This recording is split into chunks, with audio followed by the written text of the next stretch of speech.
And we are back with another great episode of Liam Picks Fights. I am very pleased and honored to be joined today by my man Lucrative MMA. James, how are you doing today, my friend? What's up, brother? I'm doing very well. Sweating my ass off over here.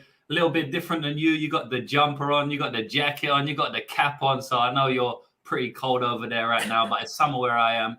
I hope we're gonna be as hot as I am right now on the weekend. UFC 269. I'm hoping to go hot on that card. Been on a cold streak lately, so I'm trying to bring it back this weekend, and I'm feeling fairly confident. That's awesome, James. And I got to say, same thing for me. And that's part of the game. I think sometimes people have an impression that you're going to get every pick right, that you're going to, see a crystal ball every week.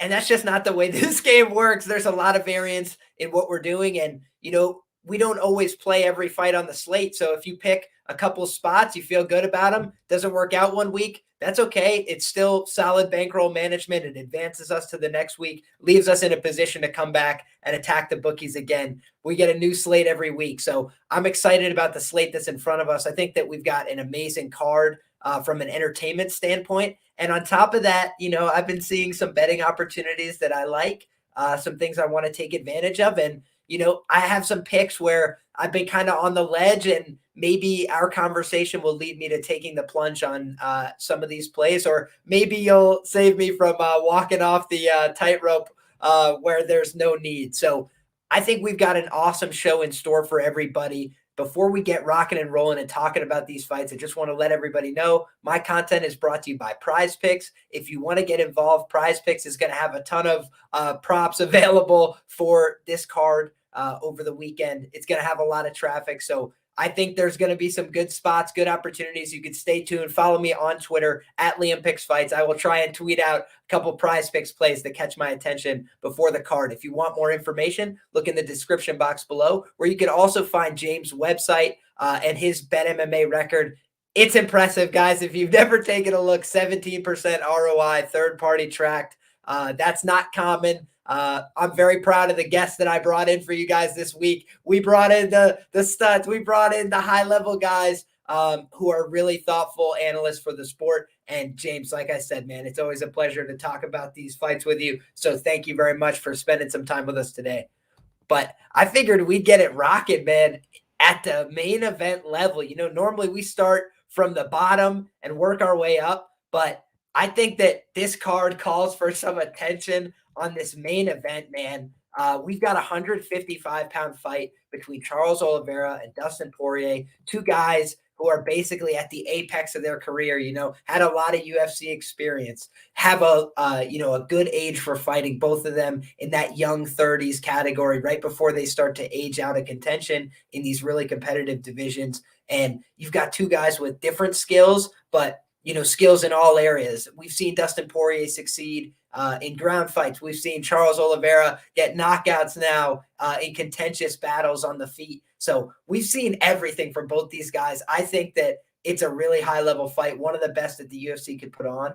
And I got some action down, my man. If I'm going to be honest, I looked at this fight and initially – my lean would have been towards Dustin Poirier. If you had just said to me, Liam, who do you think is going to win the fight? You didn't tell me what the betting odds are.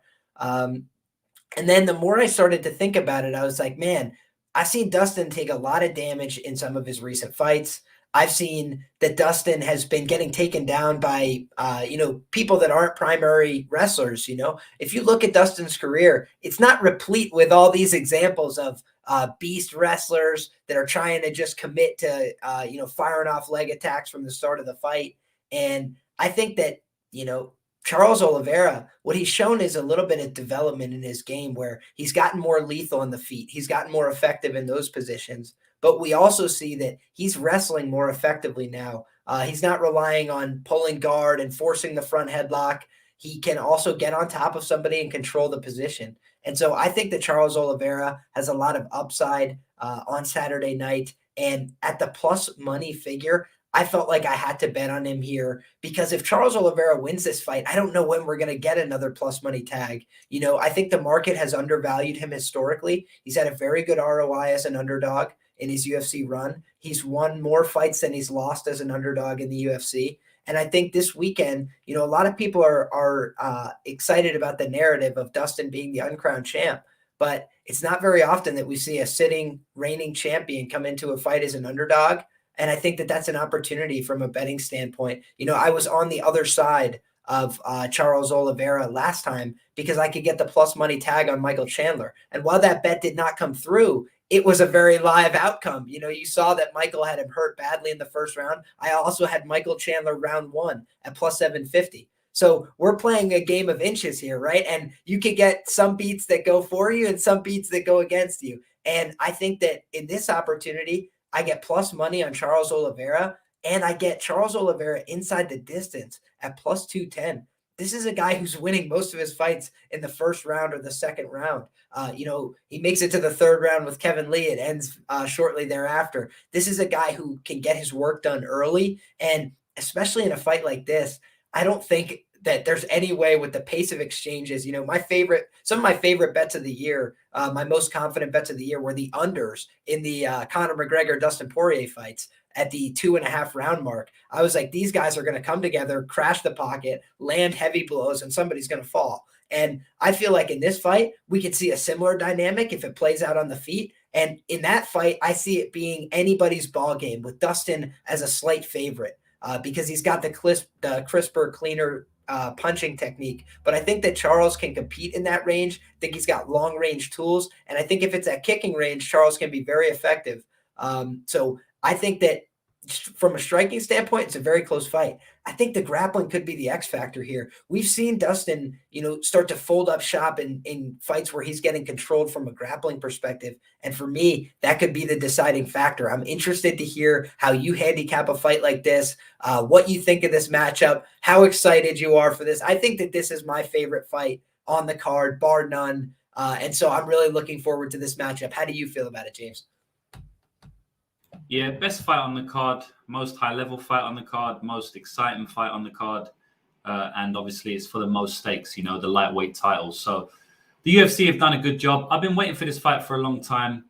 I'm super excited. It's hard for me to break down who's going to win. On one hand, I think Charles Oliveira, his improvements are drastic. He's probably one of the most improved fighters in UFC history, in my opinion. He was always a good fighter. He's always had the submissions in his back pocket. But I just believe that his striking has come on leaps and bounds now. He's quite an interesting striker because he throws unorthodox strikes, right? So he'll throw like Superman elbows, which we don't see. We see Superman punches. We don't really see Superman elbows, and he'll land them. He landed it against Nick Lentz, cut him open. Heavy shot there. I believe that was in the third fight, I think, or the second fight. They fought 3 times. Poor Nick Lentz, right? Why did they do that to him, man? They were just setting him up every other weekend for the beatdown, dude. I know, man. You got to feel for Nick Lentz. But, he stuck tough in there in that second fight, man. That was a fucking good fight. Even in the first 2 fights, I believe they got fight of the night, So, Nick Lentz done well there. But, yeah, he's an unorthodox striker. He'll throw very unorthodox strikes, but also he's very technical with his striking. So the striking mechanics are actually not unorthodox at all. They're very orthodox, right? He stays in that Muay Thai stance. He bounces the front leg. He'll check. He'll throw heavy leg kicks to the calf and to the thigh. His hooks are so tight. We saw that in the Michael Chandler fight, and we saw that in the Kevin Lee fight. He dropped Chandler with a very tight hook. Nothing unorthodox, nothing wild about that. His straight shots are very, very clean and crisp as well. He's a textbook Muay Thai style striker, but then he'll sprinkle in some unorthodox strike in that. So he's very interesting in that regard, because he can basically do it all. He can fight technical on the inside, on the outside, but he can also mix it up and throw crazy flying knees and spinning kicks and stuff like that. So very hard guy to deal with, because not only do you have to come through that unorthodoxness, you also then got to deal with the orthodoxness. So very high level striker. And it's funny to say that because, 5, 6, 7 years ago, you wouldn't be saying that about Charles Oliveira. So the improvements he's made is drastic. And I don't think he stopped making improvements. In my opinion, we saw another wrinkle in his game in his last 2 fights, right? So the penultimate fight, I believe, was against Tony Ferguson, and he grappled him for 15 minutes. We haven't seen Charles Oliveira consistently take someone down and just out-grapple them, you know, grind them out like a wrestler, basically. I know he went for the submission a couple of times. He almost broke Tony's arm. But just in general, that was a 15-minute clinical display from Charles Oliveira. He was more position over submission in that fight, and I don't think we've seen that from him in his entire UFC career. So he's showing a new wrinkle to his game. Then he fought Michael Chandler, right? People saying that he can't come through adversity. If he gets hurt, he's going to quit. Crazy adversity. He got hurt very badly in that first round by one of the hardest hitters in the lightweight division, Michael Chandler, and he came through that. So in my opinion, the improvements haven't ended for Charles Oliveira. He's still streaking. He hasn't stopped improving. We may see another better version of Charles Oliveira in this fight. And it's exactly what I said in his last fight against Michael Chandler. And I believe we saw that, right? I actually bet on Michael Chandler in that fight because it was plus money, like you said. Coincidentally, on the other side, Dustin Poirier, I bet on him as the underdog in his last fight against Conor McGregor. He was the plus 100 underdog, which is absolutely insane. Now we look back on that, in my opinion, it's absolute insanity, right? And I bet on him as a plus 100 there. So I like to take these plus numbers in these fights that are fairly close. I thought the Poirier and McGregor fight was close last time. I don't think it is. I think I was wrong on that. I think Poirier should have been a clear favorite. And then the Chandler fight and the Oliveira fight, I believe that's also a close fight, right? I also think this is a close fight. So anyone taking a dog shot on Poirier, on Oliveira, I cannot blame you. But how I see the fight breaking down, you know, I've spoken a lot about Oliveira. Poirier, obviously, he's a little bit more orthodox in his strikes, right? But I do believe that he has that 5-round championship heart. We can't say that about Charles Oliveira yet. We just don't know. You know, we can assume, but we don't know that he can go a hard 5 rounds at a hard pace. We know that Poirier can do that, right? So I think that in the first 2.5 rounds, I think Charles Oliveira is going to have a slight advantage.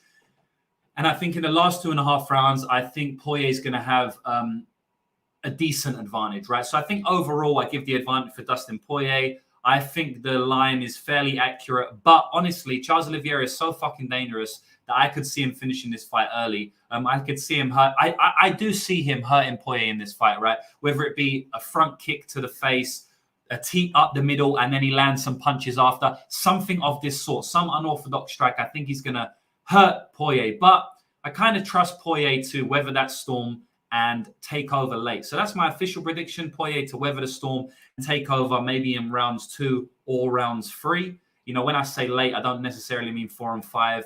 This fight is going to be fought at such a high pace. I believe the 2nd and 3rd round is late, you know, because of the pace they're going to fight at. The 2nd and 3rd round is going to be like a 7th and 8th round in another fight, just because of the pace that Charles Oliveira specifically fights at. You know, Poirier fights at a good pace, but Poirier will kind of go on his opponent's pace, whereas Charles Oliveira will not. He will crush distance and he will try and take you out there. You know, I don't see him sticking on the outside and trying to be patient. Even if he is patient, the shots that he's throwing, you know, are very stinging, and they just raise the pace of the fight in general, just because of the type of shots he's throwing and the volume of the strikes that he's throwing. So tough fight all round to call. Don't hate anyone taking a shot on Oliveira, but I do think the line's fairly accurate. You know, Poirier about -150. I would probably cap it at -140, -150 myself. So I guess because of that, I'm going with Poirier to win, but I'm not looking to bet on the money line at the moment unless the line moves. Maybe a prop is a better option in this. I don't mind the under 2.5, under 3.5. Someone inside the distance is probably better than the money line, in my opinion. So I think the main event streak is going to end this week. I don't think it's going 5 rounds, but we've probably said that about 5 times in the last 7 weeks, and they've all gone 5 rounds. So who knows? But yeah, really looking forward to this fight. And, you know, what comes to mind for me, James, is that imagine that Justin Gaethje and Michael Chandler fight. That was a 3-round fight the other week. We couldn't believe that it went 3 rounds. You know, these are elite lightweights. This is going to be an absolute car crash. And I think 5 rounds would be asking a lot of these guys. The pace, the damage rate that they dish out, the strikes landed on either side. Both these guys are kind of gangster, too, in the sense that, like, they will come forward to land a shot and eat something on the way in. So, you know, I would not be surprised to see either one of these guys get hurt and come back. in this fight. I think that, people for a long time, myself included, had questions about Charles, but I think we've actually seen him answer the call a few times now. The Kevin Lee fight, he could have quit in that fight. He looked like he was starting to doubt himself and have some questions there, but he hung on, he hung tight, and he was the one that stayed fresher for longer and outlasted Kevin Lee there, which, he's not the last guy to do that, but still he was able to get a pretty impressive finish there. And then I think we also saw it in the Chandler fight. And Dustin's been having to do that a lot. I thought he kind of got touched up by Conor a little bit. I think that does go a tad bit undersold because people hate Conor now. And I get it. But I also just I think that you got to try and look at the performance for what the performance is. Conor landed clean. Dustin acknowledged it after. He was like, yeah, I was a little shook up for a second. Same thing happened in the Hooker fight. And I think you can only do that so many times. I think that there's been a lot more time that Dustin spent in these striking affairs. And that's why I think he might just be a little bit worse for wear. That being said, it's also predicated on my belief that Charles Oliveira is a far superior 55er to a 45er. I think a lot of the bad impressions that people have of him are from the featherweight class. And when you're cutting a ton of weight, your body feels different. You feel weaker. You get tired faster. There's a lot of problems that occur. I think the fact that he was able to dominate Tony Ferguson in the grappling for 15 minutes is another prime example. I don't think it's going to be that easy to do to Poirier. He's always offered pretty strong resistance on the ground. But when he does that, he gets exhausted. And that's what we saw in the Khabib fight. And we saw it break him mentally, in my opinion, where he doesn't like when he can't dictate a fight and get somebody off and do damage. And I think that this is going to be a fight where, at least early on, he's going to be facing some adversity of his own. I think Charles is one of the more opportunistic back takers in the UFC. And I think his front headlock series is dangerous. Dustin, when he's, in a scary exchange on the feet, likes to, level change sometimes for those takedowns. He did it against Conor as well. And I think against a lot of guys, he can get away with that because he's a excellent submission grappler. But I think Charles only needs one opportunity to make you pay in an exchange like that. And he also has dangerous knees on the way in. So I could definitely see a knee to the body guillotine from Charles Oliveira in this spot. And that's going to be my pick. I'll take Charles Oliveira second round submission in this fight. But I think somebody is going night-night in the first 4 rounds for sure. And I got a couple of plays on the under 4.5 alternative betting line. I've got some plays on the fight doesn't start round 5 as well. And a little bit of action on the under 3.5 rounds. I think that this is a fight destined for a finish. I think James is spot on the money. The main event fight doesn't go the distance. I'm now knocking on wood officially, ladies and gentlemen, but I think it's going to come to an end this weekend. Let's hope for the best in that regard. James, is there a fight that stands out to you? I know on your show, you like to break it down sometimes by the most exciting fight on the card. Barring this lightweight main event, what's a fight that's really piquing your interest on this card? Yeah, there's so many to choose from. It's pretty hard, eh? I've got the full card up here, so let me do a little scan on this one now, and we'll see what we want to talk about. Yeah, I mean, Kai Kara France versus Cody Garbrandt. I mean, that's very interesting for me, right? I feel like there's just so many questions on Garbrandt in general, especially going down to 125, that it's kind of hard to predict what's going to happen in this fight. But I think what we can predict is going to be an exciting fight because in the flyweight division, their fights are always exciting.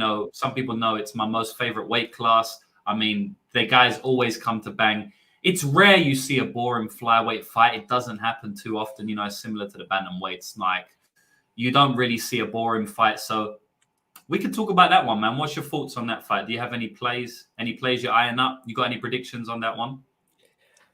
Yeah, so I am sitting on a play untracked right now, so I'm going to consider whether or not I make it out with this. But I had Kai Kara France, I think it's by KO TKO plus 380. And just because of the chin concerns on Garbrandt, his side here, I think that, when I went back and watched the Kai Kara France tape, he's not invincible in the striking. He's been hit, he's been hurt, but I think a lot of it had to do with, kind of that nervous UFC energy. I think he's starting to find his own a little bit more in the cage now. He was in really tough spots against Rogerio Bontorin, was able to find his way out and make him pay quickly. And that surprised me. You know, I thought Rogerio Bontorin was going to get him there. Thought he was going to find the submission. So I was impressed by Kai Kara-France's submission defense in that fight. I think that the reason he got submitted by Brandon Royval is because he was hurt very badly in the first round. You know, he landed a very hard overhand right, sat Brandon down to a knee, and because Royval is a complete madman, he then spun into a spinning back elbow while completely rocked and sent Kai Kara-France to a knee. So then it became a complete shit show of a fight where Kai Kara-France is shooting takedowns and getting reversed by a Brazilian Jiu-Jitsu black belt. I think that in this fight, you know, I almost spoke out of turn and said that Kai Kara-France could mix in the wrestling in this fight. And then I remembered that Cody Garbrandt was an Ohio State champion. And so I would be completely ran out of Ohio on a rail if I ever tried to come back saying that the New Zealand guy was going to get one over on us Ohio guys in the wrestling department. But that being said, you know, I do think Kai Kara-France has a pretty, a pretty adept way of mixing in his wrestling. I don't think that Cody's the kind of guy who's going to make him pay with a submission. But what I do think is that Cody has a good sprawl game. I think he can kick the legs pretty well. I think that Cody has probably a decent amount of power.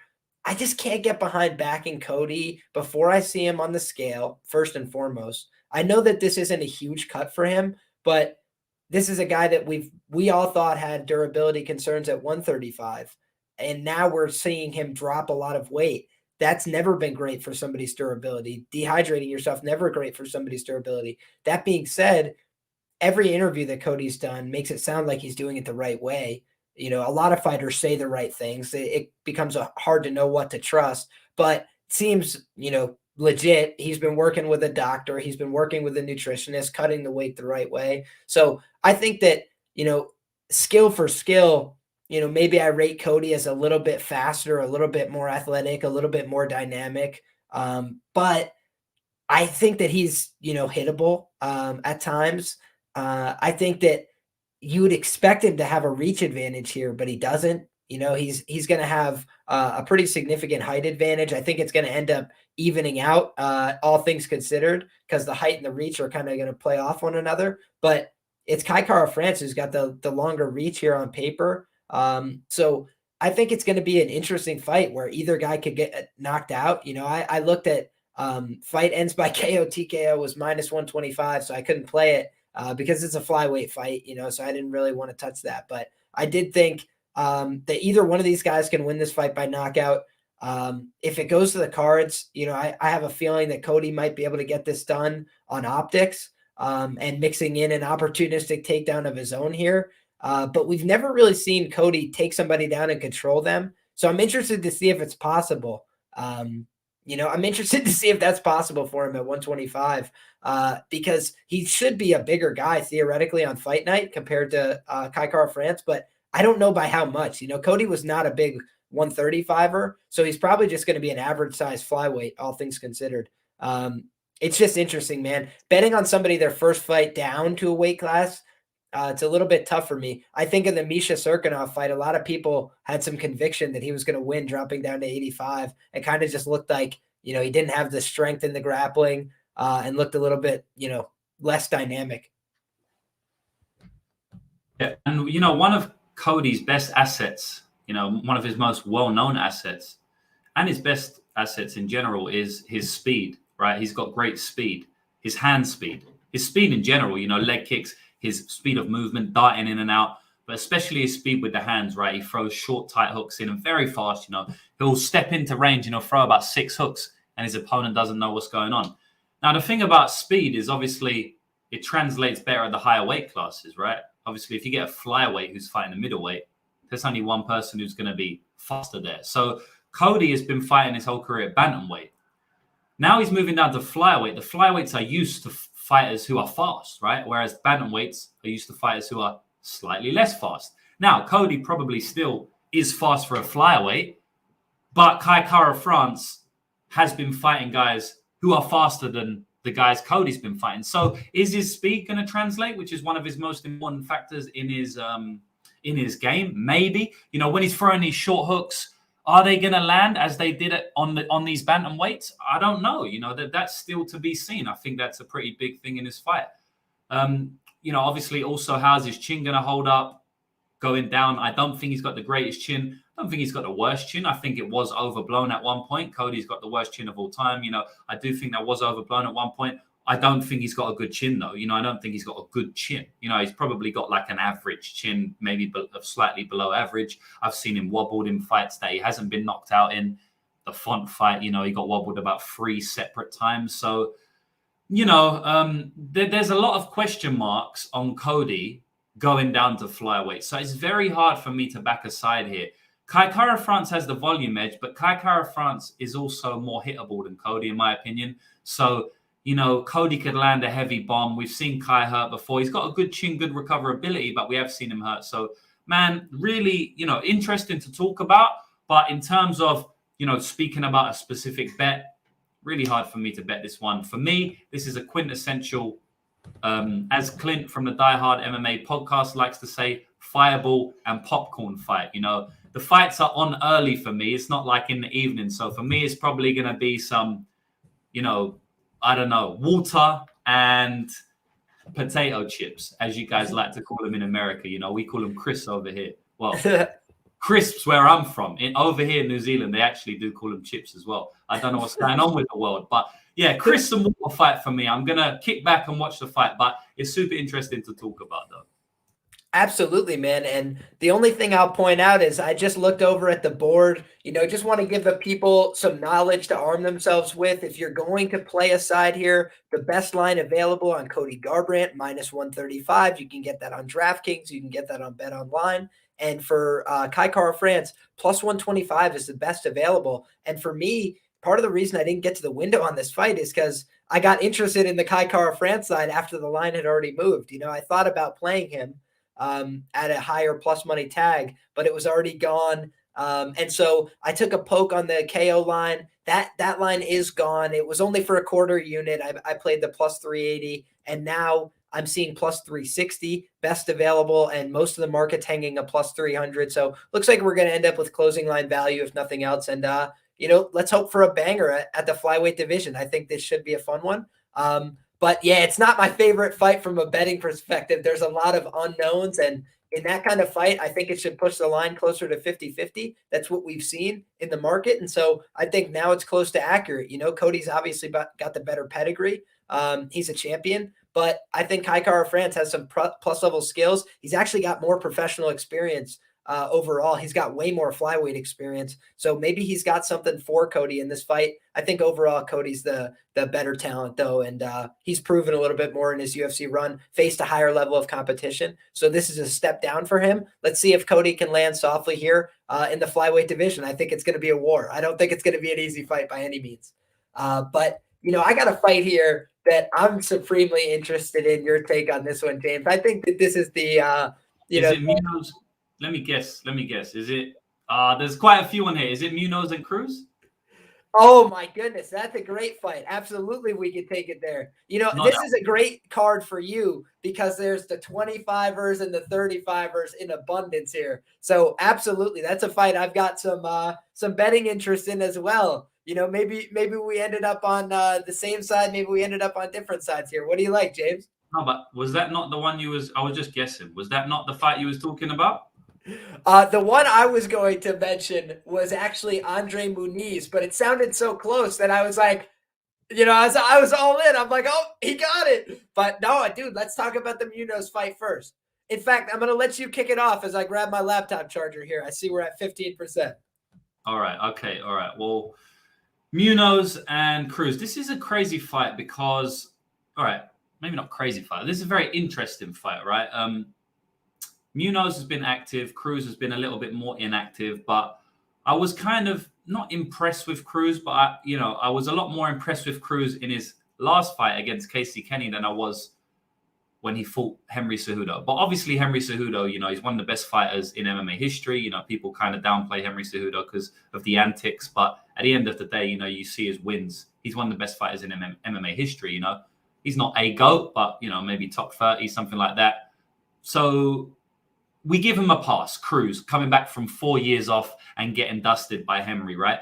But then he faces Casey Kenny. And in that fight, I was like, all right, this is how we're going to see. Is Cruz weathered? You know, he's 35 years old.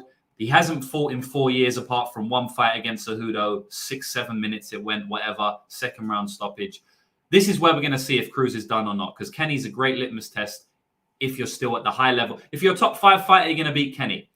If you're not going to beat Kenny. You know, top 7, top 8 fighter, you're going to beat Kenny. If not, you're not going to beat him. So Dominic Cruz beat him. It was a split decision, but I did think Dominic Cruz done enough to win the fight, as far as I can remember.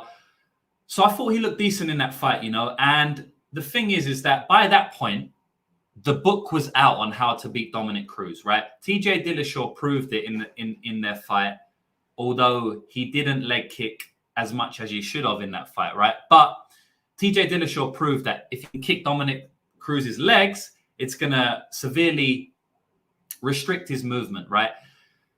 So Henry Cejudo did that, and he was able to knock him out. And a lot of that knockout came off the leg kicks, right? And so Casey Kenny tried to do the same, but he couldn't do it. So it's not like all you need to do is kick his legs and you're going to win the fight.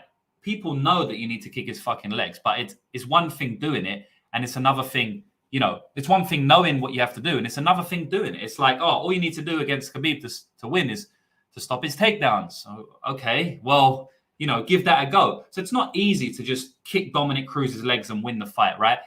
The thing about this fight is he's going up against Pedro Munoz, who is actually a leg kick specialist. You know, he's one of the best leg kickers in the bantamweight division.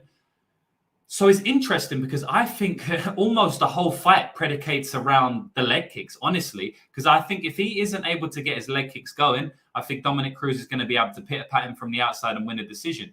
If he is able to get his leg kicks going, I think that he's probably going to be able to, you know, really hurt Dominic Cruz at some point, you know, hit him hard, maybe not stop him. I don't think Pedro's this crazy puncher as he was once known, you know, even probably still known. A lot of people call Pedro this crazy hitter.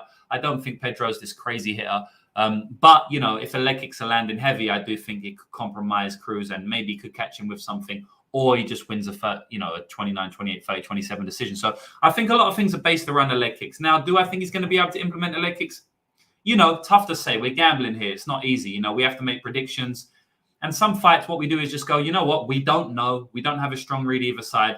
Let me just fall back. I don't necessarily have a strong read either side. I do kind of lean that Dom Cruz is actually going to be able to stay away from those leg kicks. Now, is he going to get hit with the leg kicks? Of course he's going to get hit with them. But I think he's, you know, it's a fight. You know, he's going to get hit with leg kicks. You know, it's what happens in a fight. But I think I'm leaning on the side that he's probably going to be able to stay away as much as he needs to potentially win the fight. You know, I don't think that this is going to be a Cejudo type fight where Munoz is just going to blast the legs out of him. We saw Munoz try to blast the legs out of Frankie Edgar. And Frankie Edgar has a similar style to Dominic Cruz. Not in the fact that they run, you know, they use the crazy footwork, but in the fact that they like to use footwork to skirt the outside of the octagon. They go in and out. They dart in and out very quickly. They don't like to be in boxing range. If they are in boxing range, they'll throw a couple hooks, bounce straight back out and get back on their bike. And when the forward pressure comes, they like to offset that forward pressure with takedowns, right? Those two things are extremely similar with Frankie Edgar and Dominic Cruz. Obviously, they have vastly different styles. Frankie Edgar, more of a wrestle boxer. Dominic Cruz, more of an outside range guy. But those similarities are very similar. And we saw Frankie Edgar able to do that against Pedro Munoz for 5 rounds. You know, not 3 rounds, 5 rounds. Now, should Pedro Munoz have won that fight as a split decision? Yeah, I think he probably should have won that fight. But it was close enough where you could say, you know, Frankie did enough to win the fight. So the thing about it is I think Dominic Cruz is way better than Frankie Edgar at employing the same strategy that Frankie Edgar employed in that fight. You know, I'm not saying that it's the Frankie Edgar we see in every fight, but the Frankie Edgar in that Pedro Munoz fight, in my opinion, it has the same style that Dominic Cruz usually uses in his fights. So I think Dominic Cruz could be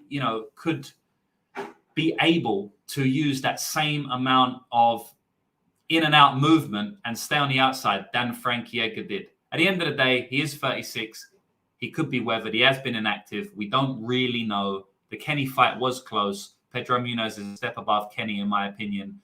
He's better at, closing off the octagon. Kenny kind of follows you around, where Pedro Munoz is very good at closing distance, backing you into certain corners, using lateral movements as well as just walking you down in a straight line. So, it's an interesting one, but I am going to lean Dominic Cruz here. I think he's just slightly a level above Pedro Munoz. So I'm going to lean Dominic Cruz to get a decision win. I'm right there with you, my man. The action that I took on this fight is the over 1.5 rounds, which I feel like is sort of in part a bet towards Dominic Cruz. And the fight goes to decision. Because I feel like in this fight, Dominic Cruz is going to need to keep this fight in a controllable range. What I mean by that is I don't want to see Dominic Cruz doing what Cody Garbrandt did, setting down in the pocket and exchanging with Pedro, because that's when Pedro is really dangerous, when he's able to get inside on somebody. I think what went a little bit underlooked in the Pedro Munoz-Rob Font fight is that Pedro hit Rob to the body, and I think that Rob is a little bit soft to the body in terms of, like, Rob has a brick for a head. You just can't hurt the guy there. But the guys who have thrown hard to Rob's body have gotten his attention more often than not. And I think that Pedro hit him hard to the body and drew out a common response from Font, which is to panic wrestle. And so Font got hurt, he panic wrestled, and he got himself caught in the guillotine. I think that Dominic Cruz is just a little more clever with his wrestling entries. A lot of his game is predicated on surprising people with reactive takedown attempts, and also by dropping people onto his shots. He moves them into range, makes them think it's going to be a level change, gets that kind of reaction from them, and then is able to hit them with the punches up top and get out of range. And I think he's going to be able to do that to Pedro here. He's got the length. He's a little bit longer. He's a little bit bigger at this bantamweight class. And, Pedro is a small guy for the division. He comes up short when he's punching a lot. I think that that's kind of what cost him against Frankie too. Frankie hasn't looked very good to me in his recent fights, but I thought he was going to fare better in some of those fights because of the Pedro performance. And so a lot of those things add up to me that at plus money, at even money here, I think that Dom Cruz is probably the money line side. They're similar age, and, you got the championship pedigree on Cruz. I think this was kind of borne out in the Aldo fight as well. Pedro is just not quite of that ilk. He got served a lesson by Aldo, and styles make fights. It's not to say that Cruz is going to be able to replicate that game plan completely, but I do think that there is just a level gap between these guys. I think that Cruz is a little bit more clever, and I think that Marathon made the good point. Cruz is a commentator for the UFC. He kind of like picks his own fights at this point. The Kenny fight was a matchup he wanted that seemed pretty ideal for his circumstances. And I think that this is a similar fight, where he's dealt with a lot of people that want to come after him, kick his legs, and take his head off with punches. And he's done quite well against that style. So barring a huge fall off from Dominic Cruz here, which is possible, he is 36 in the division. Pedro's no spring chicken. He's like 35. So it's like, for me, I'm going to take the guy who's a little bit higher in terms of their class in the division. And I think that there's still a path to Dom Cruz getting back to a UFC title fight if he fights some of these elder statesmen in the division. Not to say he'd be favored in those fights, but I think those are winnable fights for him still. And so I'd love to see him against the Aldos of the world, the TJ Dillashaw rematches. I think all of that could be quite fun if Cruz is able to get past Pedro Munoz this weekend. So I like Dom Cruz. I like Dom Cruz by decision. But I will just caution people. The last time I saw so many people loving a spot to go to decision in unison in the MMA community, it was Bobby Green, Ally Aquinta, and it lasted like a minute and a half. So just take that word of caution for what it is. I've never met a bookie with a part-time job. If we all have the same idea, it could just end up being a banana peel. But I do like this fight to go the distance. I think both guys are really tough. And Dom Cruz, doesn't really get put away. Even in that Henry Cejudo fight, he was still trying to fight back. So want to shout out everybody rocking with us in the chat here. If you guys have a fight in particular that you want to talk about, if you guys have a bet a question, anything like that, go ahead and throw that in the chat. We got a great resource here with James, so we want to take full advantage. Another fight here that I'm looking at, and I was discussing with you because it's a fight I've kind of gone back and forth. I think that there's smart opinions on both sides here, but Andre Muniz and Eric Anders, we got fight ready Eric Anders, so made some lifestyle changes. It looks like he moved from Alabama, I think it was, to Arizona. His body looks a little bit different. Take that for what it is. Maybe he's doing more sprints or something. But I think that Eric Anders looks good physically. What's interesting is he's kind of springboarding that weight class a little bit. Went 185 with Darren Stewart, bumped up to 205. Now he's dropping back down to 185 pounds here against Andre Muniz, who has been, underrated by the market, I would say, thus far in his UFC run.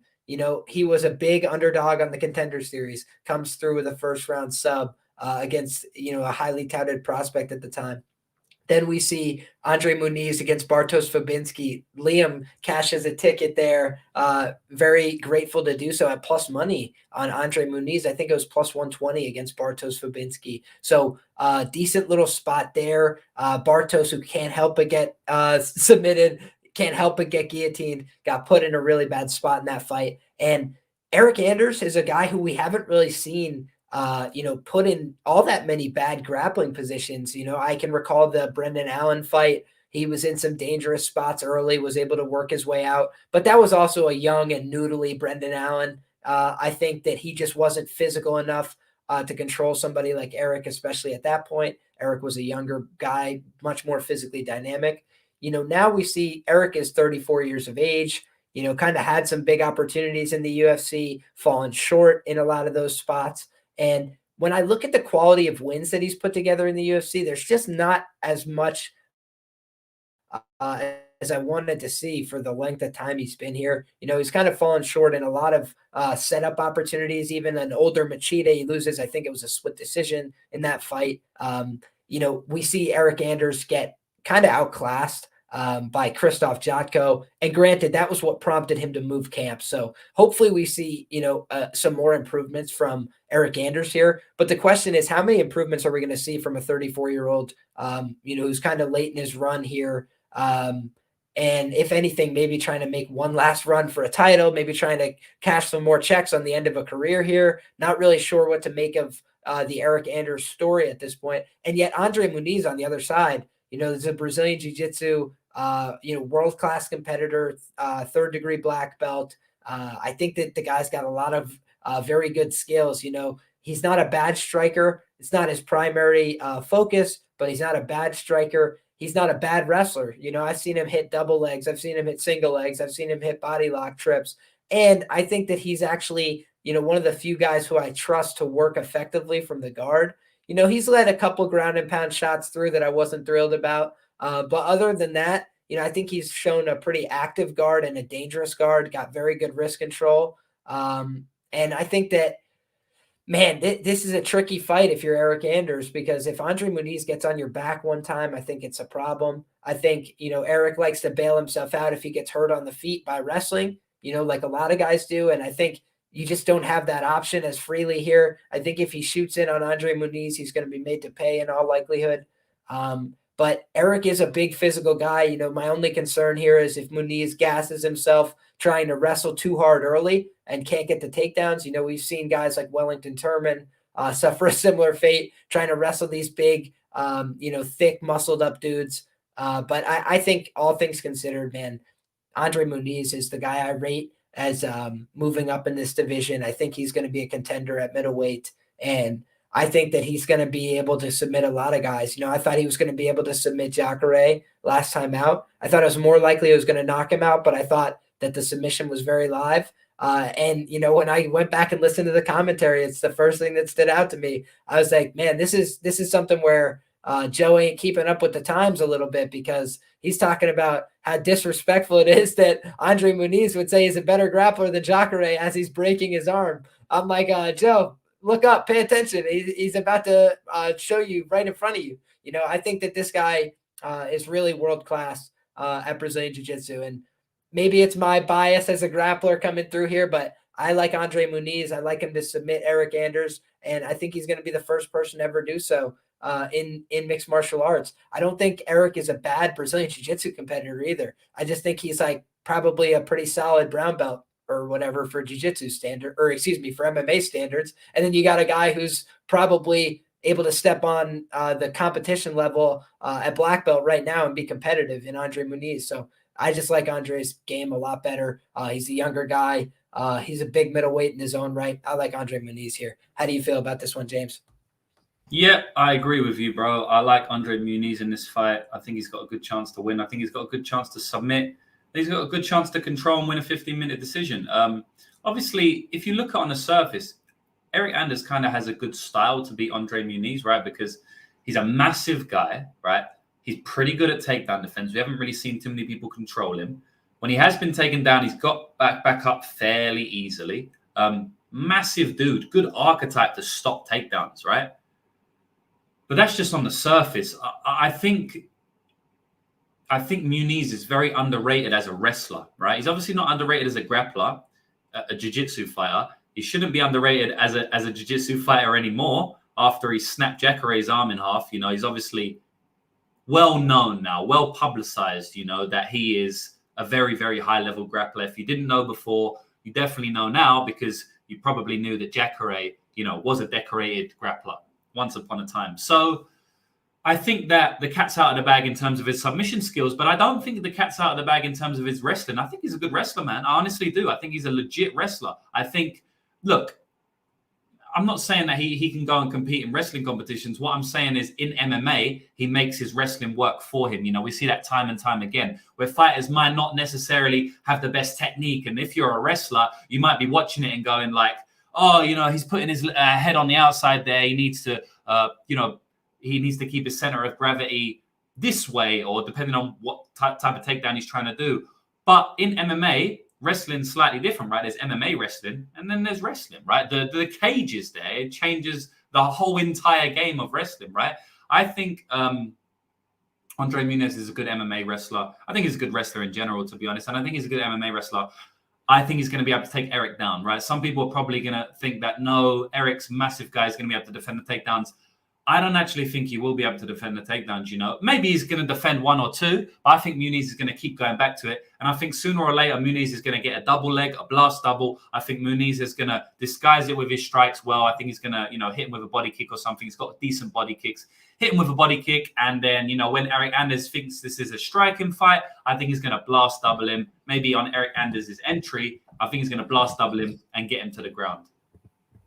I love it. And, you know, I just want to point out that when I went through and started looking at who is Andre Muniz training with for this fight, you know, I do try to look into these camps a little bit. I try and go on people's Instagram, as silly as it sounds, and identify who are these people? Are they training with people that look like the same size body that they need? And he's training with guys who are Brazilian Jiu-Jitsu black belts, members of the Brazilian national wrestling team, other mixed martial artists from the area, Tata fight team in Brazil, you know, produced the likes of Thiago Santos, very good fighters coming out of that gym. And so while Eric Anders has, you know, at a late stage in his career decided to commit to mixed martial arts and make some, you know, wholesale changes, I think Muniz has been about that life.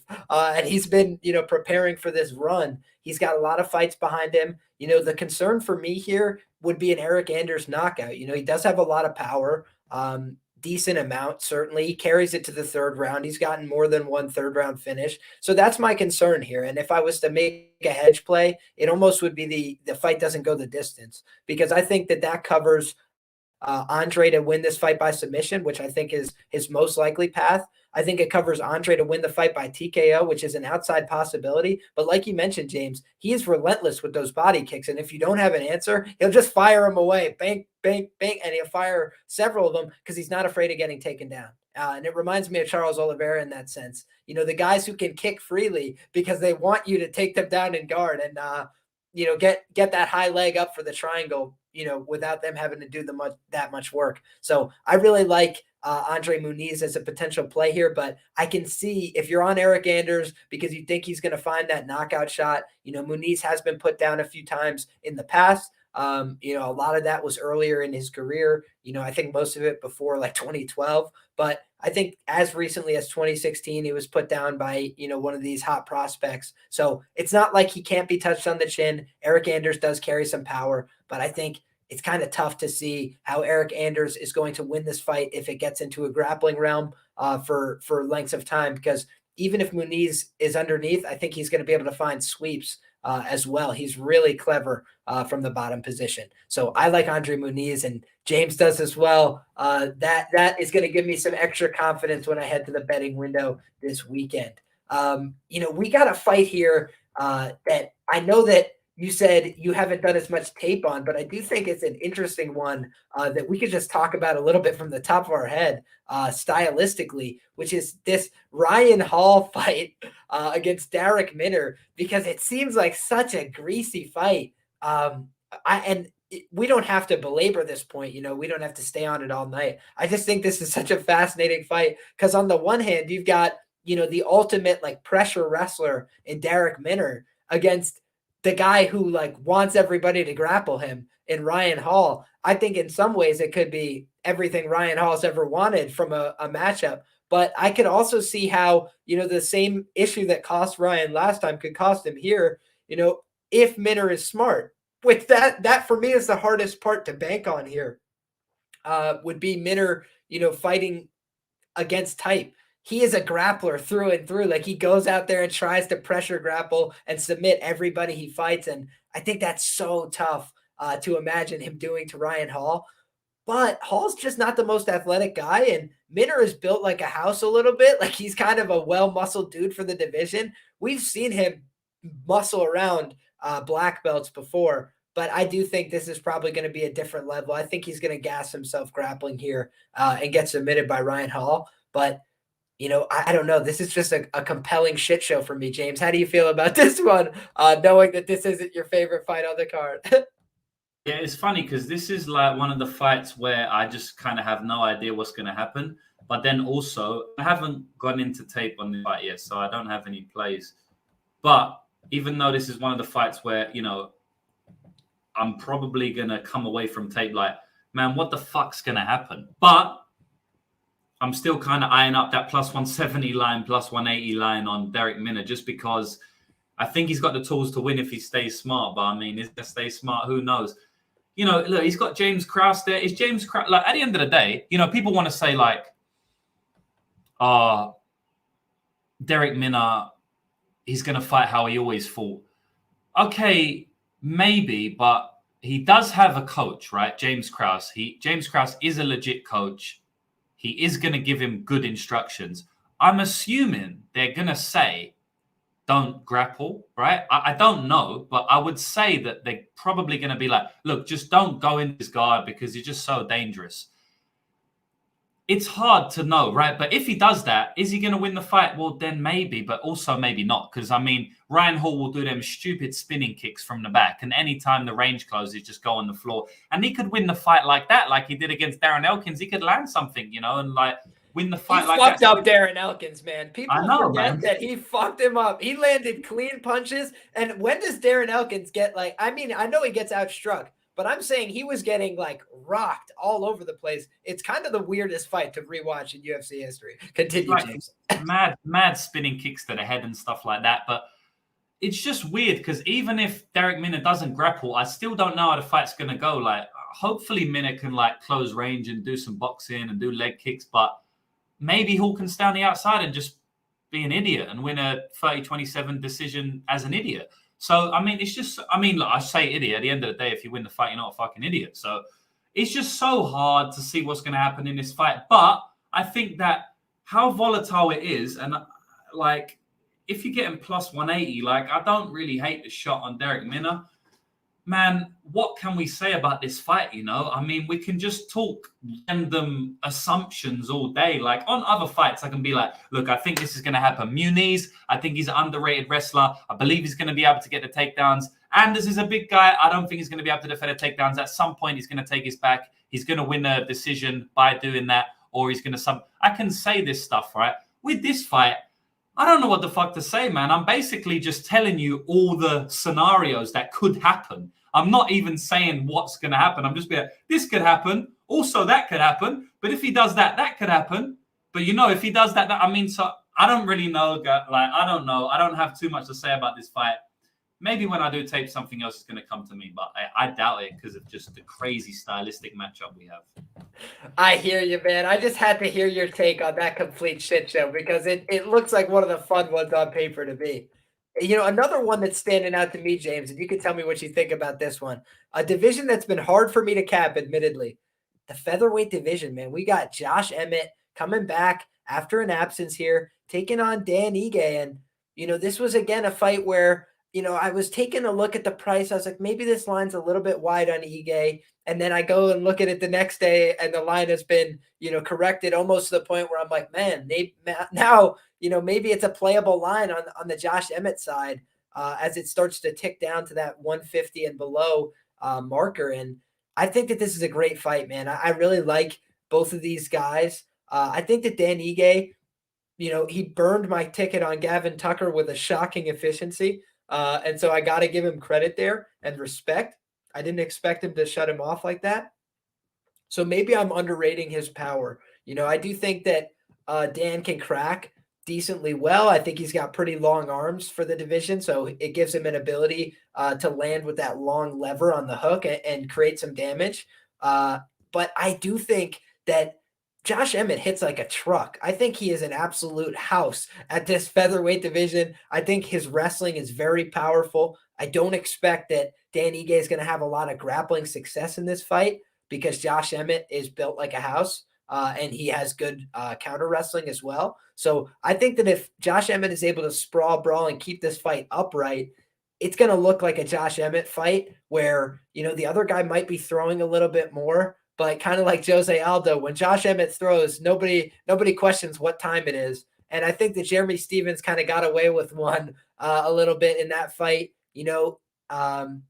Illegal shots in the mix there. Kind of dirty fighter, Jeremy Stephens, with all due respect. But Josh Emmett has bounced back very well. I think he's looked good in the UFC. And as this money line starts to creep down and down, I do start to get a little bit interested in that Josh Emmett side. But James, I'm interested to hear what you think of this fight where we got two guys who can crack in a very fun featherweight division. Yeah, when I saw the plus 160 or whatever it was on Ige, I'm like, maybe like plus 150 it was. I'm like, this might be a potential play. Then you watch the tape and I'm like, man, I just see Emmett just knocking everyone down, like whoever he fights just knocks them down, basically knocks them out. I'm like, I can't get it out of my head. Is Ige going to be able to stay away from that? It's not like Ige is this amazing evasive striker. Do you know what I mean? Like Ige kind of likes to stand in the pocket and trade, to be honest. He likes to stand in the pocket and then kind of dart out a little bit, but you don't stay on the outside. So I think that Josh Emmett's going to land something big here. I don't know if he's going to knock him out, though, because I think Ige is so fucking tough, We saw in that Calvin Kattar fight how tough he was. Even in the Korean Zombie fight, I mean, I don't think you can question Dan Ige's heart, toughness, durability. He can be hurt, he can be rocked. He's a human, but I think he pushes, So it could be like a Burgos fight, the Burgos-Emmett fight where Emmett drops him a couple of times, but he's just too much of a motherfucker to go out. So, yeah, I do think it's a decent fight for Josh Emmett. I did a tweet earlier, and I've got it up here. It says, since Josh Emmett moved to featherweight, he has knocked every opponent down at least once. That's 6 fighters in a row.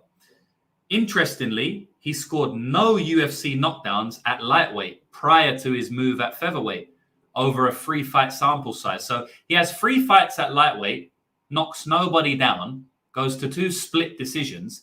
Then he moves down to featherweight. On his first featherweight fight, he knocks his opponent down, not 1 time, not 2 times, not 3 times, but 4 times he knocks him down, doesn't get the knockout somehow.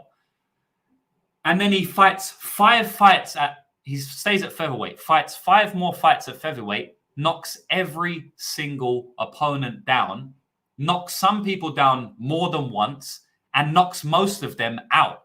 And would have knocked Shane Burgos out in his last fight with that left hook on the second knockdown if Shane Burgos wasn't such a motherfucker, I can't believe he survived that second knockdown. That's absolutely crazy. If you go back and watch Section 9 built different, baby.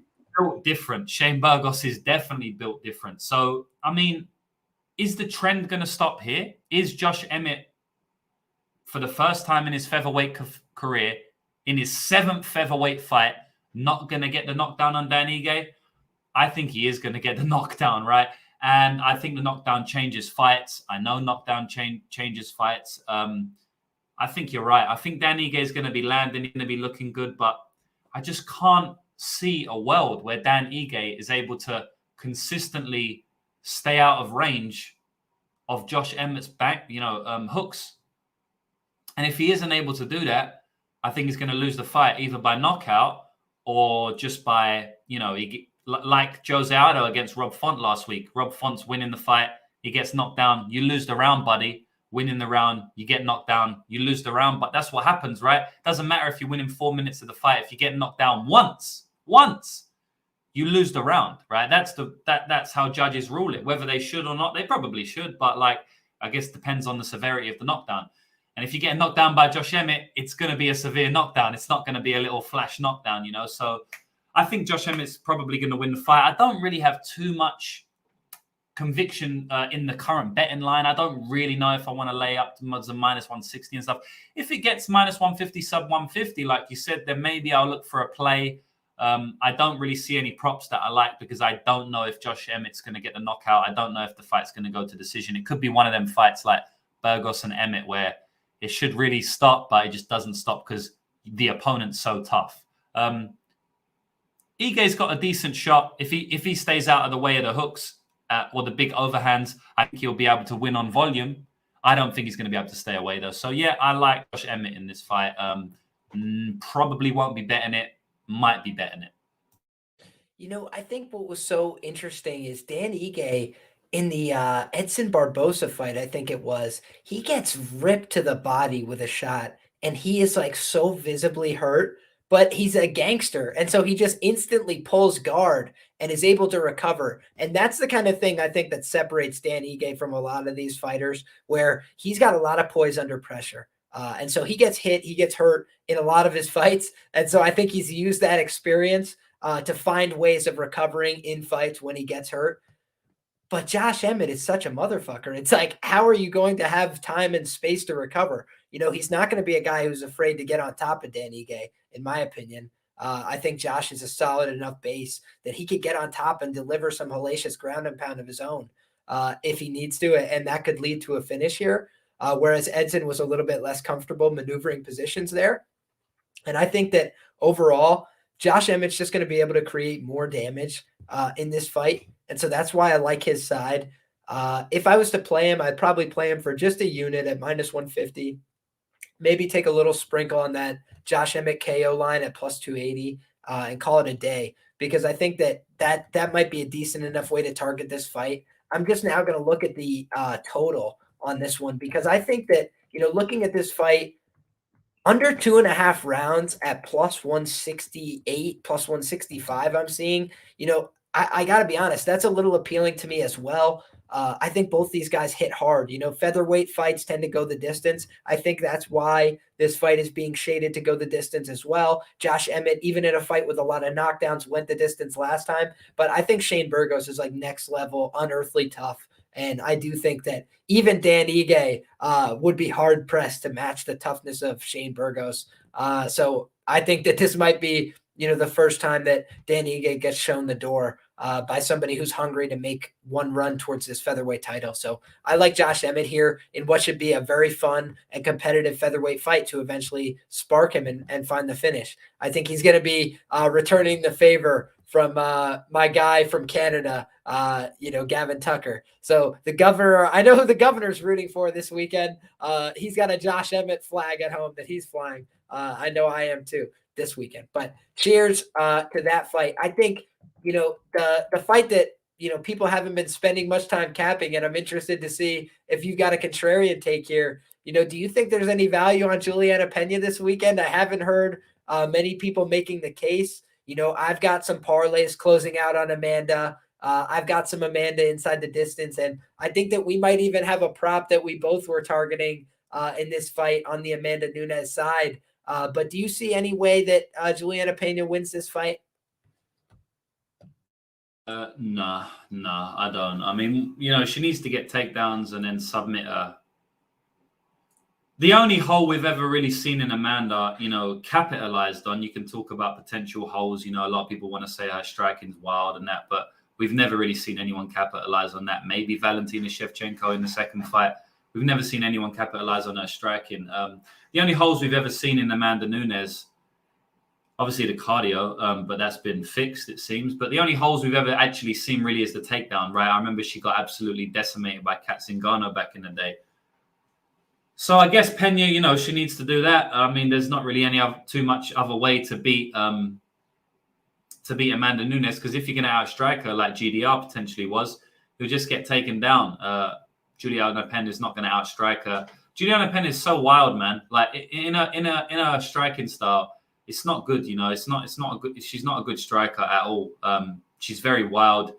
Sometimes she closes her eyes, man, when she throws hooks and stuff. It's terrible. She kind of turns away, like she'll turn a shoulder.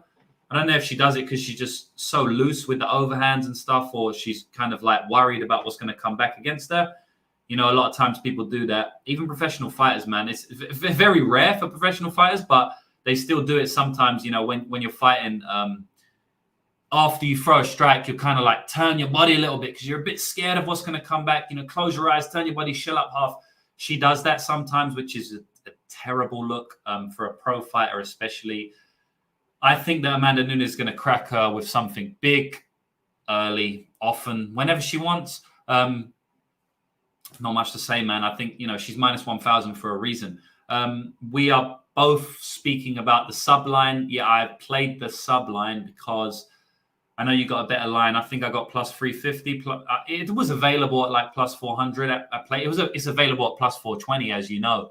But I just tipped it at plus 350 because that's like the most average line available. So I never tip the biggest lines. Just tip what's widely available. So I got it plus 350. I think that's not bad because Pena, she's been subbed in her losses.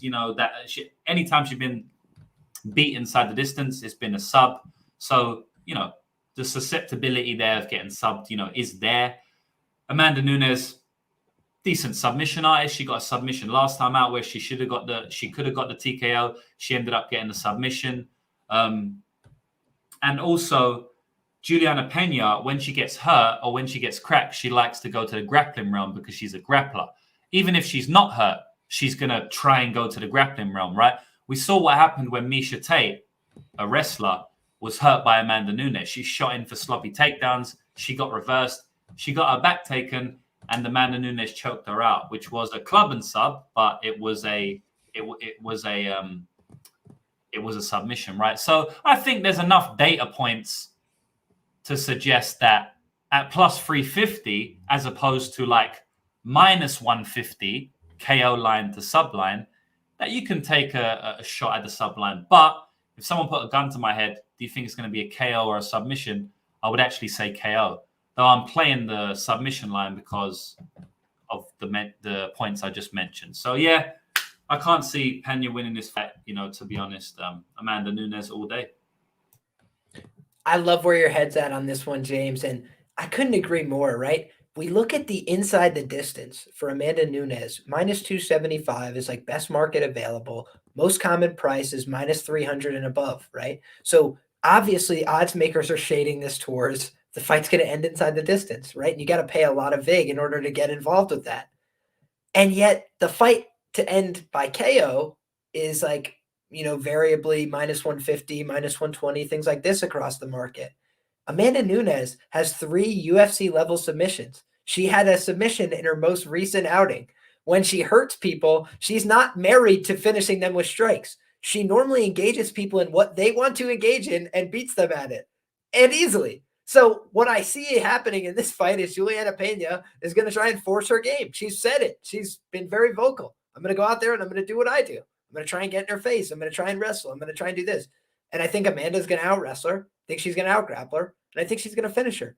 But I think if she's able to stuff the initial attempts, it's not like Julianna Pena is going to say, well, I guess I'm committed to wrestling the whole time now. I think in all likelihood, she's going to end up swinging on the feet and then trying to duck under and fire off another level change, getting more and more tired and more hurt as the fight goes on. You know, Felicia Spencer, who has like ridiculous durability, just decided at a certain point, all right, I'm probably going to lose this decision. I'm going to stop shooting and I'm just going to try and shell up as best I can and live to see another day. I don't think we're going to see that from Julianna Pena. When we see Julianna Pena start to get frustrated in a fight, she doesn't get, more reticent to attack. She just gets looser and more aggressive and then ends up getting submitted by GDR, who's a primary kickboxer. And she ends up getting, into prolonged grappling matches with Sarah McMahon, where she's able to get the better of her after Sarah got tired. When they were on the feet, it was Sarah who was having the better of a lot of those exchanges. So for me, there's just some holes in Julianna Pena in her game. She gets this fight without much of an impressive win streak to bolster her or her confidence. I think she wants money, and I can't blame her, and God bless her. I wish her the best. I hope she gets paid handsomely because it's a dangerous job she accepted over the weekend. And I think that Amanda's going to find a finish here. I'm on the under 3.5. I'm on the under 4.5. I'm on the fight doesn't go the distance in parlays. And then I am on Amanda to win the fight inside the distance in a handful of parlays as well. I'm on Amanda's money line to close out some older parlays. Had her parlayed up with my girl Lupi Godinez. So we'll be closing that one out this weekend on the track record. But also a couple of the long shots have now come to their fruition as well on Amanda Nunes. So going to be, giving myself some more bankroll to play with for that UFC Vegas card coming up next week. But there's another fight here that I wanted to talk about before we get out of here because I did see somebody mention it in that chat. And so I want to make sure we address what they had asked about. And that was, how do we feel about Randy Costa and Tony Kelly? This is another one of those lighter weight fights. It's going to be near the open of the card. Randy Costa coming off of a KO loss to Adrian Yanez after a pretty, dynamic start to the fight. He was kind of lighting Adrian Yanez on fire with the jab, bloodied his face all up, had Adrian looking flummoxed, and then kind of gassed himself, it would appear, and in a pretty rapid fashion. I think that was a little bit of, youth, naivete, inexperience. I don't think he's just a terrible gas bag of a fighter. I think he was like surprising himself. He's like, yo, I'm beating the shit out of this guy. What's happening? And then, he got too excited. I would think that this is a fight where Randy Costa, in the interviews that I've seen, he's saying the right things. He's saying he's going to take a more mature approach to this fight. But I want to see it before I back it financially, I would think. I'm going to see how the weigh-ins look. I've heard some things that are alarming on the Tony Kelly side, but it's all narrative-based, guys, and I don't want to base too much on that. I think Tony Kelly has looked like a grindy, gritty fighter. He hasn't been finished in his career, but I did think he should have looked a little bit cleaner in that Alcasi performance. I had some money on him there. I thought that it was a little bit sweaty at times. Now, Alcasi, I believe, has been doing well outside the organization, but not with the organization at this time. So, it's a little hard for me to evaluate where is Tony Kelly at in this fight. If he's dealing with injuries, how is that going to affect his game plan here? And I think that I just can't lay chalk on Randy Costa with his inexperience at this point. In a fight where he's fighting somebody who hasn't been finished, and a lot of his win equity thus far in what we understand about Randy Costa as a professional, it's tied up in a finish. So I think Tony Kelly is probably the pre-fight side here, but I've also considered waiting to see if Tony dies in the first round. If he doesn't, I think he's going to have some damage. I think the odds makers and the public are going to say, hey, look at this, Randy Costa's touching him up. And then I might look to swoop in and live enter for a unit or more on Tony Kelly, seeing that he survived round one, because that's where Costa is ultimately the most dangerous. And if I could get the same line or better goodness, I just was talking about him. Now I forget his name, Tony Kelly. If I could get a better line on Tony Kelly live during the fight, that for me is going to be something that catches my attention. James, how do you feel about this fight? I think it was Hunter that asked about it. So Hunter, shout out to you. Just wanted to give you an answer to your question here. Yeah, not too much to say, only because there's 2 fights on the card I haven't fully taped yet, and this is one of them. But I can break down, what I know about the fighters, and obviously Randy Costa. From what we've seen, he's a first-round fighter, man. If you're playing Randy Costa, you should probably play him by KO, by first round KO or first round, until we see more from him, right?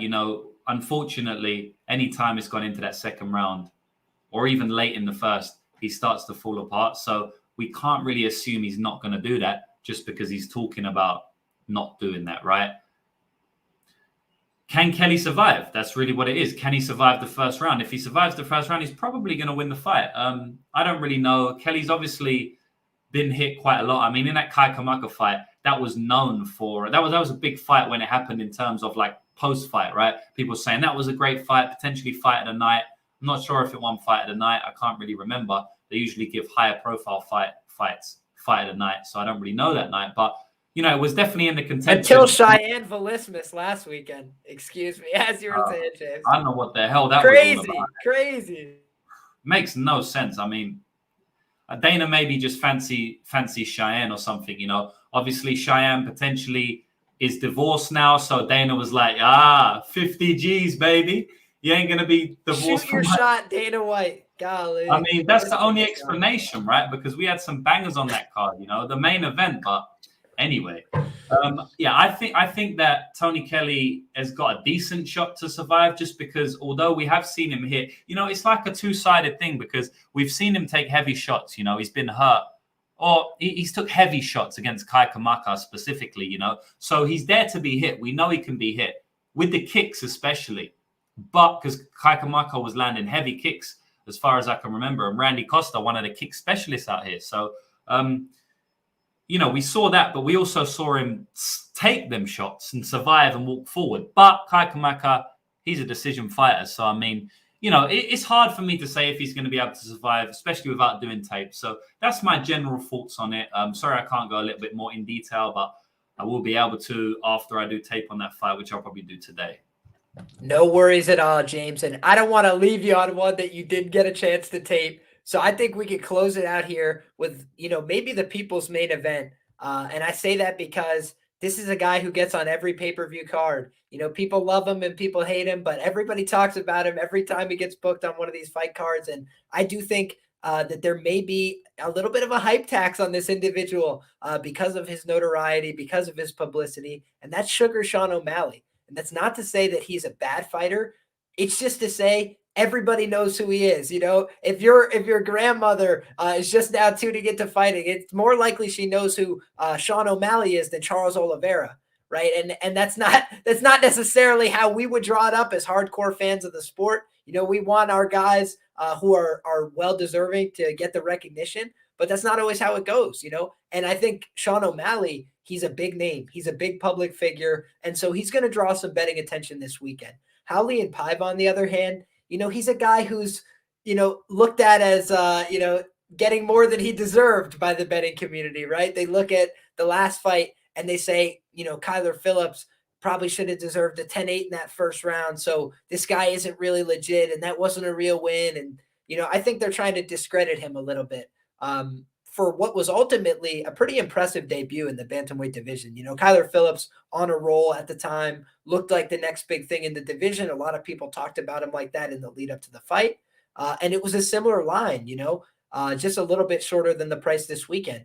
And Kyler looked good. He was landing a lot of his shots. He was feeling confident, so he was throwing a ton. He was throwing big shots, head kicks, throwing this, throwing that, throwing himself up in the air, trying to kick him so hard.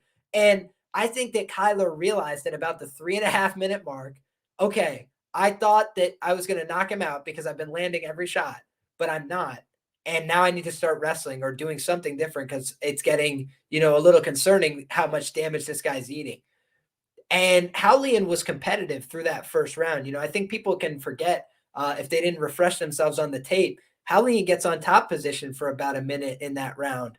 Julian lands very hard shots that get the attention of Kyler Phillips. It's just that Kyler, lands the more decisive shots a few times and gets, a very serious reaction out of Hally and Paiva. And so got to give him the full credit and respect there. Kyler Phillips did a great job. Hally and Paiva, gave some positive accounts and some cause for concern.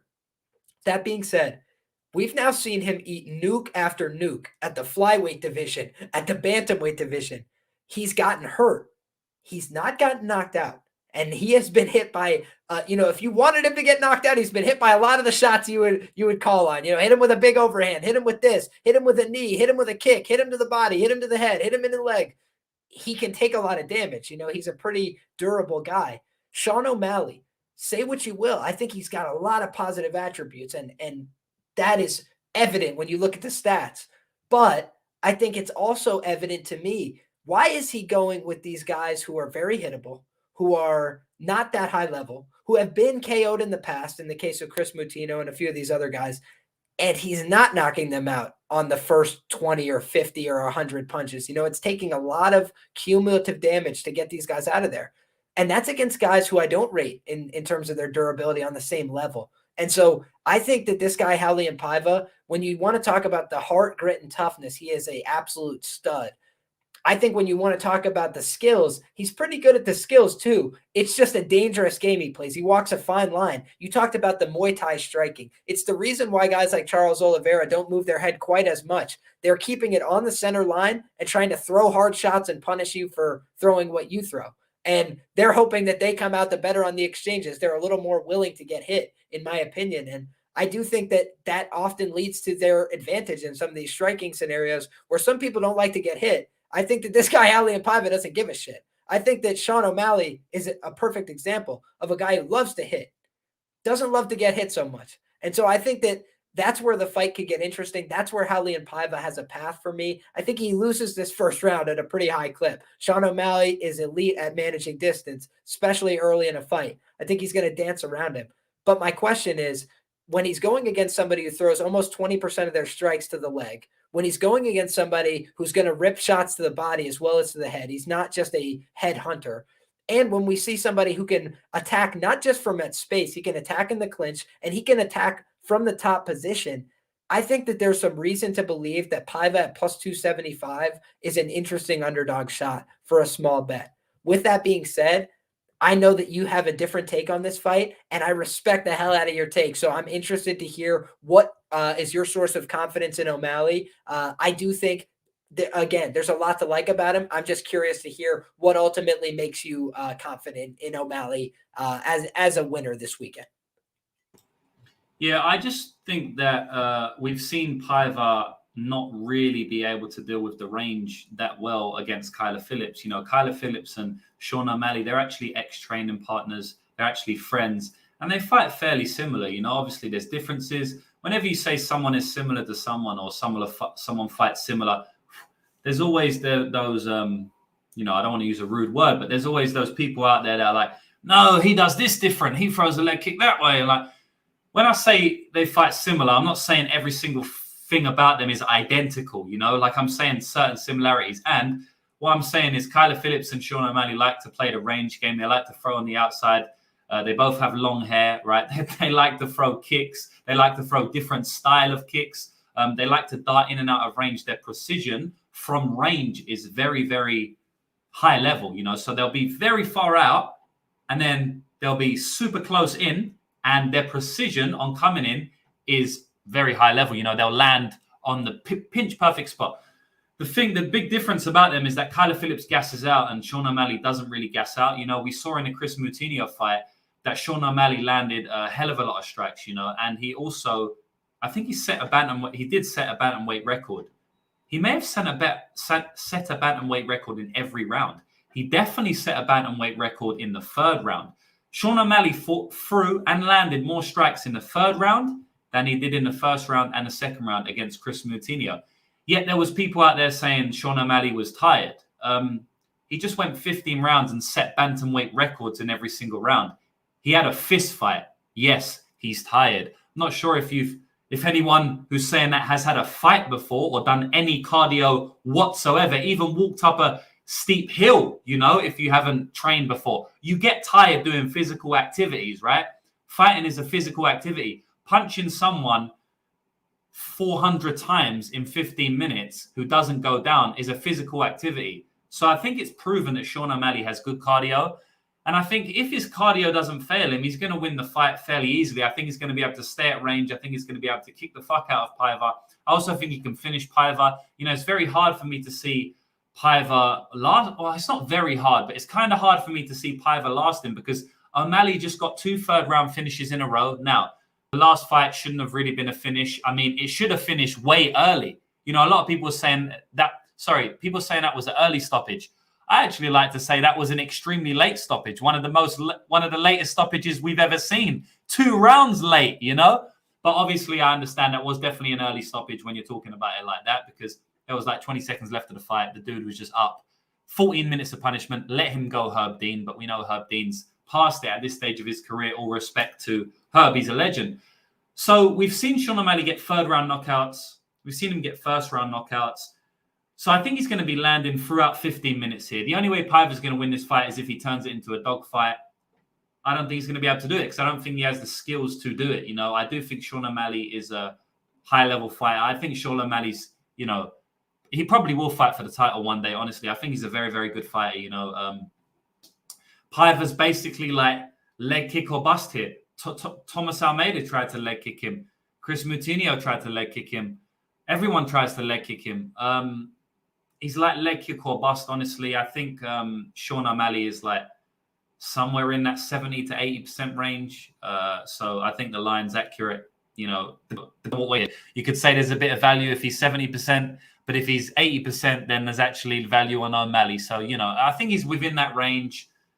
I don't know whether to play him by knockout or by decision if you are going to play him because I think Paiva's so fucking tough that maybe he could just take it for 3 rounds. Moutinho almost took it for 3 rounds. He should have took it for 3 rounds if it wasn't for a bad stoppage. Almeida almost took it for 3 rounds. But also in them fights, Almeida was done in the first round almost. And Moutinho was done in the first round almost. So they could both be first-round knockouts. So if they were first-round knockouts, he would have 2 first-round knockouts against them, 2 first-round knockouts in the fights before against Quinones and whoever he fought, 4 first-round knockouts, you know, other than the Chito Oliveira fight, 4 first-round knockouts in a row could have been. So, I mean, it's really hard in terms of how he's going to win. But I do think Sean O'Malley's going to win. But there are question marks on him, you know, so if you want to take a shot on Paiva, but that's my opinion. Speaking to the analogs, like the matchup analogs, I feel like you know, it's kind of hard for me to come up with the perfect matchup analog for a Raulian Paiva, but I do think he's most like Chito Vera on the list of guys that Sean has already fought, in the sense that he's a durable guy who is reliable to come out there and kick legs. And I think that the difference between him and Chris is just that Chris Moutinho, I've described this fight a lot this week as him like presenting himself at all times, but just not throwing anything effective at all to get the respect of O'Malley. Whereas I think Raulian Paiva, his problem is that he will throw even if it gets him killed. Like he's going to throw something, whether or not you put a shot on his chin in return. And it could catch him and stun him and stop him, as almost happened against Kyler. He just ran onto shots at various points in the first round. But he is creating a pressure cooker type scenario where, you know, Sean is kind of the one who normally dictates the pace. As people chase him down, he's the one landing the shots. And I do just think that Paiva, by interrupting that rhythm, might be able to make the fight more interesting. You know, we have seen Sean get a little reactive at times when people start kicking his legs because they're long. They're kind of hard for him to retract. You know, somebody like Jose Aldo, he's very compact. So he can just kick his heel to his ass and then bring it back down. When you've got long ass legs, you've got to like check by turning the shin in. I think more effectively than like lifting it up to your ass every time, because then it's just a lot to move and it takes a little bit more time. So I think that's at least something interesting here in the striking exchanges. But yeah, I think you're spot on the money in the sense that if he's not able to get some damage on O'Malley in the early portions of this fight, O'Malley could just, you know, set him on fire from range and be done with it in the first 7 minutes because Paiva is hittable. But I think if Paiva is able to establish his own shots in the first round, even in a losing effort, I think that's when the fight becomes anybody's ball game. But we got to wait and see, man. I am coming into this fight having cashed Paiva against Phillips, both by decision and on the money line. So potentially that's skewing my opinion here, but it's also, I'm playing with house money, which is a good position to be in. This is a fighter that already won me some money, so now I feel a little bit more comfortable wagering it in this instance, and seeing if he's able to parlay this momentum at the bantamweight division. Yes, sir. It's plus 275. You don't have to make a strong case. You don't have to be like, I think, this is definitely going to win here. It's plus 275. You can afford to be like, I just think that there's some question marks and there's a chance. So, you don't have to make a big case when he's plus 275, really, man. I hear you, brother. Well, James, you've been very generous with your time, my man. The only fight we didn't touch on the main card was Jeff Neal and Santiago Ponzinibbio. Do you have a strong take one way or the other on that fight? Or is that another kind of toss-up matchup? I kind of see it a little bit that way. It's hard. Jeff Neal, I think Jeff Neal's going to get the fight he wants here. Jeff Neal has got the fight he didn't want in the last two fights. Stephen Wonderboy Thompson, very hard puzzle to crack. And then Neil Magny, also a hard puzzle to crack for a striker. Neil Magny has problems mainly with, obviously got knocked out by Pons, but mainly has problems with grapplers. Like, he's very good at clinching the strikers when they come close. But Ponzinibbio is not like that. Ponzinibbio will stand in the middle. He will try to keep range with the kicks, but at the end of the day, Ponzinibbio will bang in the middle. Just go and watch his Baeza fight. He will bang in the middle. So Ponzinibbio is going to bang in the middle against someone like Jeff Neal, who that's what he wants. He wants to meet you in the middle and smash. So I think it's, a good stylistic matchup in terms of Jeff Neal, like what he wants, but it doesn't mean he's going to win. I think Ponzinibbio has more tools in the fight, right? So I don't have a strong lean on that one, honestly. It's one I'm going to sit back and watch. Yeah, that's it. I hear you, my man. That all makes sense to me. I got a small play here on Ponzinibbio, and it's only because I think, Pons showed a lot of heart, a lot of grit in his last fight. It showed me that he could still run with these young lions. He could still take the hits and recover when he needs to, and he could press the fight and win it late. When the fight was on the line, it was Santiago Ponzinibbio who sat down and decided he was going to take it. And Jeff has been showing some concerning signs, I think, a little bit inside and outside the octagon.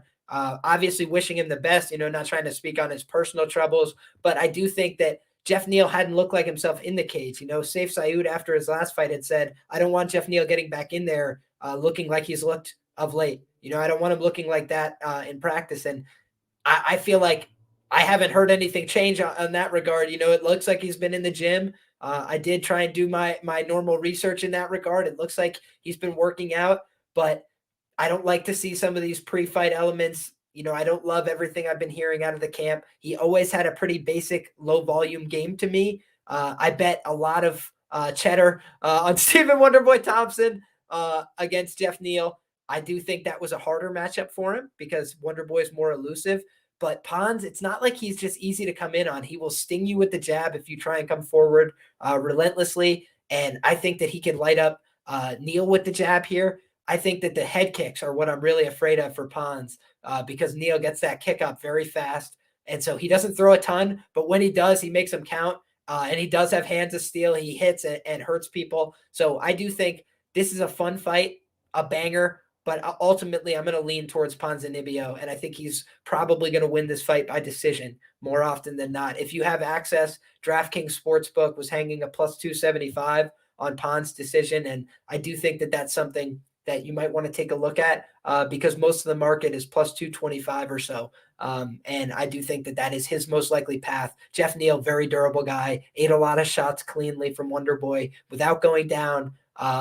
And I do think that he's shown pretty good durability throughout his career. But granted, he has shown himself to get tired as well in some of his earlier fights. Haven't seen that as much in the UFC. But if you go back onto some of the regional footage, we have seen Jeff Neal in some tight spots as the fight goes on. So interested to see if Ponzinibbio can once again take over a fight late like he showed he can last time against Miguel Baeza. But like I said, James, been very generous with the time, man. Always a pleasure shooting the breeze with you. Got my man Bout Better in the chat, says Liam's guests are top notch. And it is truly a tribute to the guys I'm able to bring on here. Great friends of the show, Marathon MMA, Lucrative MMA betting. Guys, if you're not aware, James is simply one of the best guys in the space at capping these fights. That's documented. That's statistical. That's not my opinion. On top of that, he's a very nice guy. He's an insightful guy on Twitter. He likes to help people out who are trying to understand this game and get better. It's part of the reason I know James, and he's been very good to me. So appreciate you always, buddy. And if you don't mind, let the people know where they can find you, how they can get involved with your service, what kind of service you offer, everything that you got on tap for everybody. Thank you, brother. I appreciate you spending your time with me as well. You know, nothing I love more than talking fights. One thing I love more than talking fights is cashing money on fights, right? But it's a close second. So anytime that, you know, you want me on, I'm happy to come on here, bro. I know you do a great podcast and you entertain a lot. So yeah, thanks for that. Appreciate everybody in the chat. You know, lots of comments here. Thank you everybody for listening. Hopefully we can help you make some money. If you want my official picks, all my plays, all my bets, all of that stuff, lucrativemmabetting.com. Just follow me on Twitter as well. Instagram as well. I do stuff on there, which I don't really do on Twitter. So Lucrative MMA, easy to find me. Plenty of free content. Got the YouTube channel as well. So Lucrative MMA and you'll find me. Thanks everybody for listening. And Liam, thanks again, brother. Let's catch this weekend.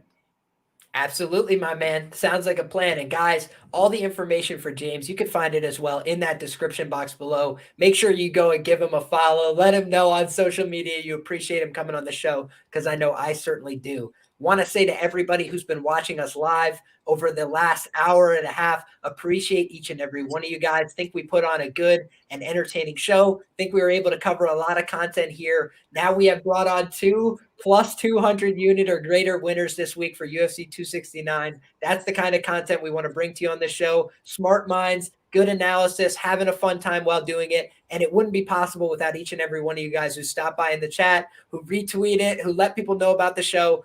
So appreciate all the support and the love from everybody. If you guys want to get involved with my sponsor, PrizePicks, that makes this show possible, you can do so. Again, the information is in the description box below. One of my favorite plays, it stood out to me immediately, and it seems like something James might get on board with as well. Andre Muniz over 1.5 takedowns seems like a play that I want to get involved with.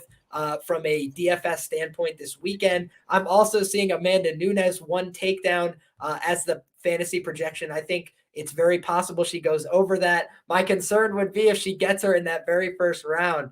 So I think that there's some money to be made on PrizePicks this weekend. If you guys have questions about the projections, go ahead and get at me via DM on Twitter or on Instagram. So you can find me everywhere at Liam Picks Fights. Appreciate when you guys support the show, and God bless. Good luck. We will see you all very soon. I'll be next up on Gordo's channel, Plays and Fades Sports, doing a breakdown with those guys for the card tomorrow. So tune in for the final breakdown from me after the weigh-in. God bless you guys. Appreciate you. We'll see you all next time. This has been another great episode of Liam Picks Fights.